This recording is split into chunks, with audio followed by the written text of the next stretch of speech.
అంజలి and కల్పన అనేటువంటి ఇద్దరు విద్యార్థినులు చనిపోవడం కూడా జరిగింది.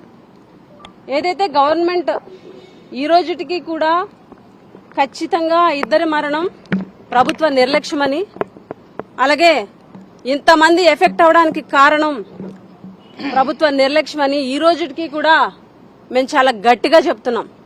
ఎందుకనంటే అంజలి అనే అమ్మాయికి ఇన్స్టిట్యూట్లోనే ఎఫెక్ట్ అయినప్పటికీ కూడా కనీసం హాస్పిటల్కి తీసుకెళ్లకుండా, ఆ అమ్మాయికి వైద్యం అందించకుండా, హాలిడేస్ వచ్చినప్పుడు పేరెంట్స్కి అప్పచెప్పి చేతులు దులుపుకున్నటువంటి ప్రభుత్వం. ఆ అమ్మాయి ఇన్స్టిట్యూట్ నుంచి వెళ్లినటువంటి 5 రోజుల్లోనే చనిపోవడం. ఎటువంటి జ్వరమైనా సరే 5 రోజుల్లో ఎవరిది కూడా ప్రాణం పోదు. అంటే అప్పటికే అంజలి ఎఫెక్ట్ అయి 1 వీక్ అయింది. అదే హాస్టల్లోనే అక్కడ ఉన్నటువంటి మేనేజ్మెంట్ ఇన్ టైంలో హాస్పిటల్కి తీసుకెళ్లి వైద్యం అందించుంటే అంజలి చనిపోయి ఉండేది కాదు. ఖచ్చితంగా మేనేజ్మెంట్ నిర్లక్ష్యం వల్ల అంజలి చనిపోయింది. తర్వాత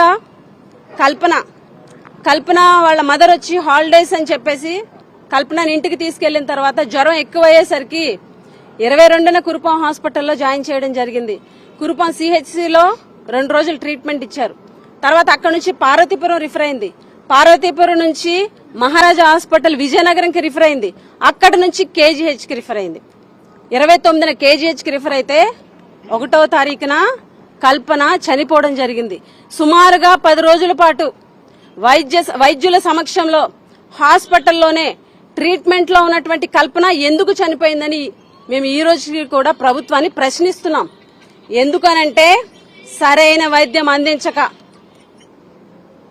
హాస్పిటల్స్ లో సరైన వైద్యం అందక, వైద్యులు సరిగ్గా ట్రీట్మెంట్ ఇవ్వక కల్పన చనిపోయింది. అలాగే కల్పన వాళ్ళ మదర్ చెప్పినటువంటి అంశాలు చూస్తే కల్పనకి కూడా ఇన్స్టిట్యూట్ లో ఉన్నప్పుడే 4-5 రోజుల క్రితమే ఎఫెక్ట్ అయ్యింది. జాండీస్ ఎఫెక్ట్ అయినా కూడా హాస్పిటల్ కి తీసుకెళ్లలేదు, ఎటువంటి వైద్య సదుపాయం అందించలేదు అని చెప్పేసి కల్పన మదర్ కూడా చెప్పడం జరిగింది. కేవలం ఇన్స్టిట్యూట్ లో ఉన్నటువంటి ప్రిన్సిపల్, అక్కడ ఉన్నటువంటి సిబ్బంది నిర్లక్ష్యం వల్ల 2 ప్రాణాలు చనిపోయారు. గవర్నమెంట్ నిర్లక్ష్యం వల్ల సరైన వైద్యం అందక ఇంకొక పాప చనిపోయింది. ఈ రోజు 2 గిరిజన విద్యార్థినులు, అబద్ధం తెలియని 2 బాలికలు ఈ ప్రభుత్వ నిర్లక్ష్యం వల్ల చనిపోవడం జరిగింది. ఖచ్చితంగా ఇది క్రిమినల్ నెగ్లిజెన్సీ, ఇది ప్రభుత్వ హత్య. అనారోగ్యం వల్ల చనిపోయినటువంటి చావులు కాదు, ఖచ్చితంగా ఇది ప్రభుత్వ హత్య. ఈ రోజు ఈ క్రిమినల్ నెగ్లిజెన్సీ జరిగింది కాబట్టే మేము ఈ రోజు ఢిల్లీ వచ్చి నేషనల్ హ్యూమన్ రైట్స్ కమిషన్ ని కలిసి జరిగినటువంటి మొత్తం ఇన్సిడెంట్ ని కూడా చైర్పర్సన్ గారికి చెప్పడం జరిగింది. చైర్పర్సన్ గారు కూడా చాలా బాగా స్పందించి పిల్లల విషయంలో ఇలాంటి దుర్ఘటన జరగడం దురదృష్టకరం, ఖచ్చితంగా నేను యాక్షన్ తీసుకుంటానని చెప్పి కూడా చెప్పడం జరిగింది. ఆయనకి మేము ఒకటే వివరించాం, ఈరోజు 2 పిల్లలు చనిపోయారు, ఇంతమంది ఎఫెక్ట్ అయ్యారు, ఖచ్చితంగా ఇది ప్రభుత్వ నిర్లక్ష్యం, అది కూడా వాటర్ కంటామినేషన్ వల్ల జరగడం, అది కూడా ఫీకల్ మ్యాటర్ అనేటువంటి కలుషితమైనటువంటి మలం, వాటర్ లో మలం కలుషితం అవడం వల్ల జరిగినటువంటి ఇన్సిడెంట్ అని చెప్తే చైర్పర్సన్ గారు చాలా షాక్ అయ్యారు. ఖచ్చితంగా దీని మీద యాక్షన్ తీసుకుంటానని చెప్పారు. అదేవిధంగా ప్రభుత్వ నిర్లక్ష్యం ఎంత ఉందో ఈ ప్రభుత్వంలో ఉన్నటువంటి, ఈ కూటమి ప్రభుత్వంలో ఉన్నటువంటి ప్రజాప్రతినిధులు కూడా ఎంత నిర్లక్ష్యము గిరిజనుల పట్ల ఉందన్నది చాలా స్పష్టమైంది. మొదటగా చూస్తే స్థానిక ఎమ్మెల్యే కనీసం చనిపోయినటువంటి విద్యార్థినుల కుటుంబాలను కూడా పరామర్శించడానికి వెళ్లలేదు 1 రోజుల వరకు. ఆ తర్వాత సంబంధిత శాఖ మంత్రి గారు 5 రోజులైనా కూడా కనీసం అదే జిల్లాలో ఉంటూ స్థానిక మంత్రి, జిల్లా మంత్రి అయ్యుండి, అదేవిధంగా సంబంధిత శాఖ మంత్రి అయ్యుండి, అలాగే women and child welfare minister అయ్యుండి, అంత ఇన్సిడెంట్ జరిగి మేము వెలుగులోకి తీసుకొచ్చి జిల్లాలో అంత పరిస్థితి ఉన్నప్పటికీ కూడా కనీసం 5 రోజులైనా కూడా పిల్లల దగ్గరికి గాని, అదేవిధంగా హాస్పిటలైజ్ అయినటువంటి స్టూడెంట్స్ దగ్గరికి గాని, చనిపోయినటువంటి విద్యార్థుల కుటుంబాల పరామర్శించడం కానీ జరగలేదు. అంటే ఎంత బాధ్యత లేకుండా జిల్లా మంత్రి ఉన్నారో అర్థమవుతుంది. అలాగే ఆ జిల్లాకి సంబంధించినటువంటి ఇన్ఛార్జి మంత్రి గారు అచ్చెన్నాయుడు గారు ఆయన కూడా 4వ తారీఖున అదే జిల్లాలో ఆటోలకు సంబంధించినటువంటి కార్యక్రమం ఉంటే వచ్చి అక్కడ నుంచి 100 మీటర్లు మాత్రమే ఏరియా హాస్పిటల్. ఆ రోజుకి 70 మంది ఎఫెక్ట్ అయి ఉండడం జరిగింది. అప్పటికే 2 విద్యార్థులు చనిపోయినప్పటికీ కూడా ఇన్ఛార్జ్ మినిస్టర్ గారు కనీసం చూడ్డానికి కూడా ఆ విద్యార్థుల దగ్గరికి వెళ్లలేదు.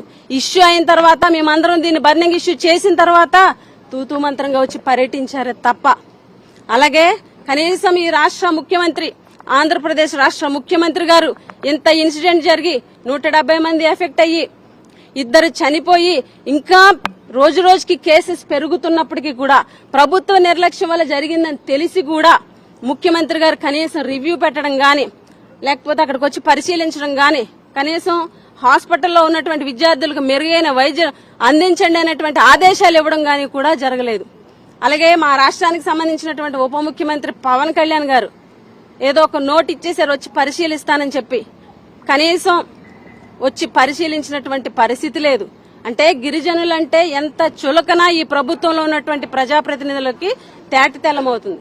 ఇంకా దురదృష్టకరమైనటువంటి విషయం ఏంటి అంటే, ఆంధ్రప్రదేశ్ రాష్ట్ర విద్యాశాఖ మంత్రి నారా లోకేష్ గారు ఇంత ఇన్సిడెంట్ జరిగి ఇంత బర్నింగ్ ఇష్యూ అయ్యి విద్యార్థులు ఇంత ఎఫెక్ట్ అయితే, అది కూడా ప్రభుత్వ నిర్లక్ష్యం వల్ల ఎఫెక్ట్ అయితే కనీసం విద్యార్థులను చూడ్డానికి రాలేదు, కనీసం ఈ అంశం మీద మాట్లాడలేదు.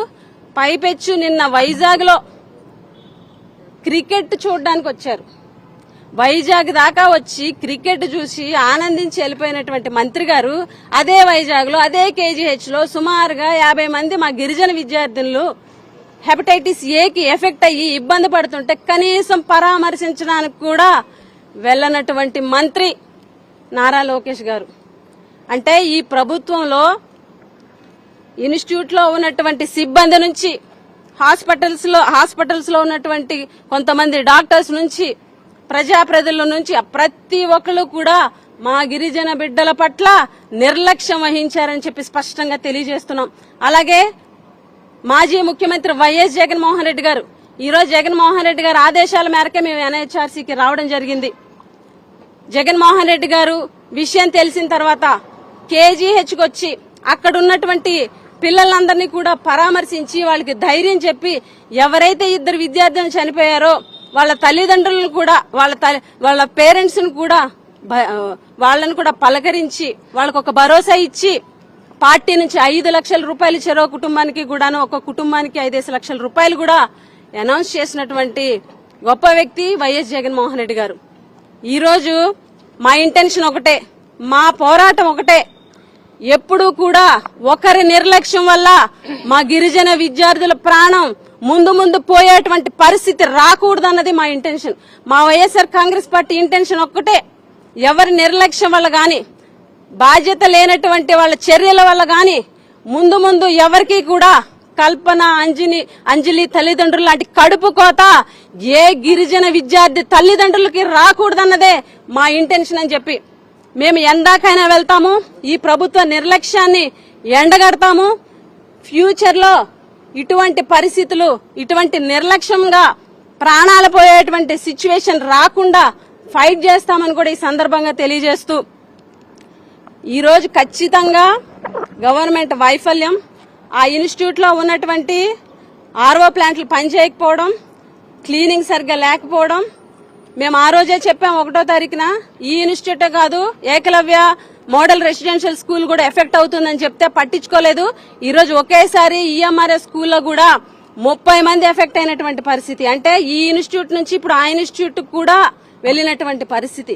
ఖచ్చితంగా ఇప్పటికైనా మొద్దు నిద్రలో ఉన్నటువంటి ప్రభుత్వం నిర్లక్ష్యం వహించకుండా పిల్లలకి మొత్తం అందరికి స్క్రీనింగ్ చేసి మంచి వైద్యం అందించాలి. అదేవిధంగా చనిపోయినటువంటి విద్యార్థుల కుటుంబాలకు కూడా పరిహారం వైఎస్ఆర్ కాంగ్రెస్ పార్టీ ఫస్ట్ నుంచి డిమాండ్ చేస్తుంది. జగన్మోహన్ రెడ్డి గారు కూడా డిమాండ్ చేయడం జరిగింది. 25 లక్షల రూపాయలు ఇవ్వాలని కూడా మేమందరం డిమాండ్ చేస్తూ సెలవు తీసుకుంటున్నాం.